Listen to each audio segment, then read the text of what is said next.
Bonjour, aujourd'hui nous faisons cette vidéo pour vous présenter notre disjoncteur, le MT66UV en 4 pôles. Récemment, on avait fait une vidéo où on vous présentait ce disjoncteur en 2 pôles. Donc comme je disais, le MT66UV est un disjoncteur à réenclenchement automatique ou encore à refermeture automatique.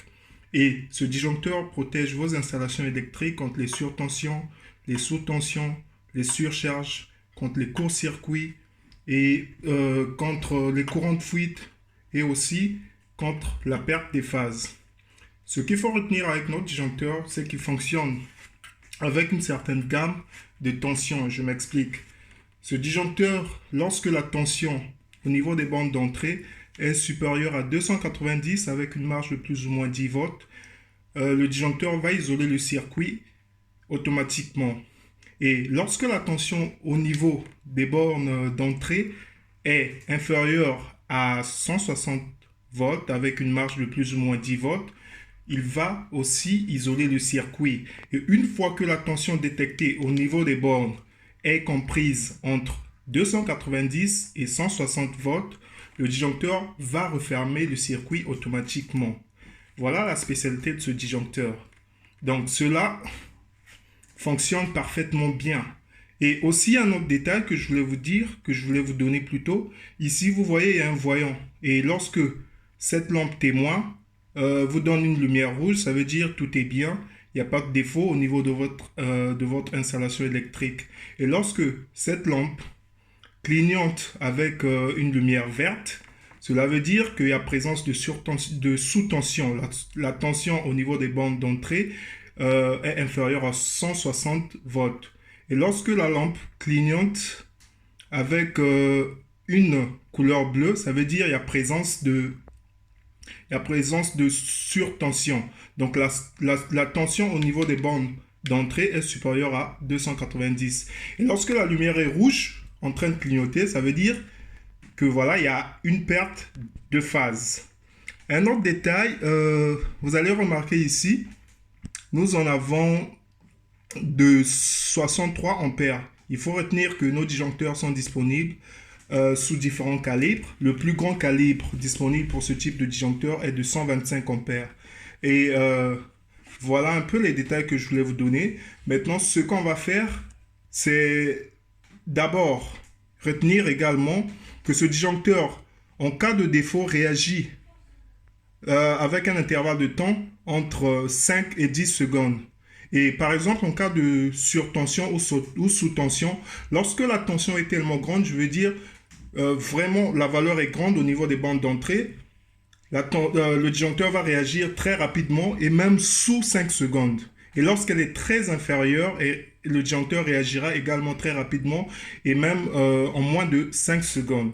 Et quand elle a un peu la tension au niveau des bandes d'entrée un peu moindre, mais pas si moindre que ça, le disjoncteur va prendre un certain temps afin de juger la valeur de la tension, mais ce temps sera compris entre 5 et 10 secondes en fonction de la valeur de la tension au niveau des bornes. Et là, on va passer tout de suite faire quelques démonstrations en ce qui concerne la protection sur et sous tension, comme on a notre régulateur de tension ici avec nous. Mais la première des choses, si vous voulez que votre disjoncteur réagisse de façon automatique, il faut prendre le bouton qui est ici. Normalement, ça indique qu'il est en position manuelle, donc il faut le mettre en position automatique. Si vous l'achetez chez nous, vous allez le recevoir dans cette position-là. Donc, ce qu'il faut faire, une fois que vous l'avez installé, c'est le mettre en position automatique, ce qui est fait. Et aussi, vous prenez, vous refermez automatiquement le disjoncteur. Là, vous voyez, il n'y a aucune réaction. On a une tension de 246 volts. Le disjoncteur fonctionne normalement. Tout va bien. Donc, on va essayer de faire varier la tension. On va prendre une valeur supérieure à 290 et voir comment le disjoncteur va réagir et après combien de temps. Voilà, j'ai pris 322. Très rapidement, mon disjoncteur a réagi car la tension constatée, la tension enregistrée au niveau des bandes d'entrée est nettement supérieure à 290.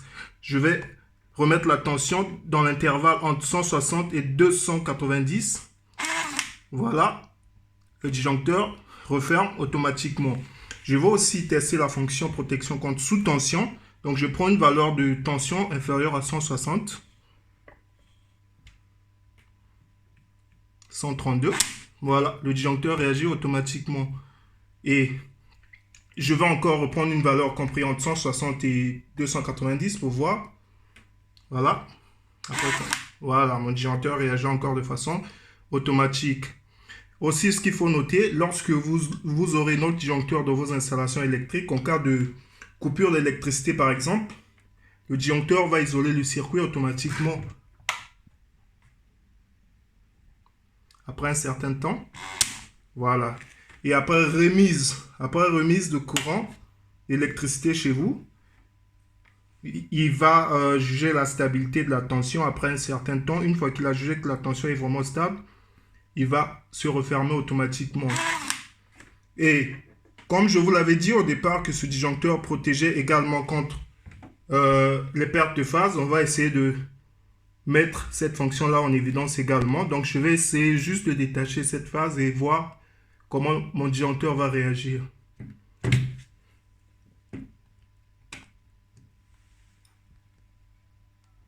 On va voir. Voilà, après un certain temps, le disjoncteur a isolé le circuit. En ce moment-là, il faut remettre la phase afin que le disjoncteur se referme de façon automatique. Donc, je vais essayer de remettre ma phase et voir après combien de temps le disjoncteur va réagir de façon automatique.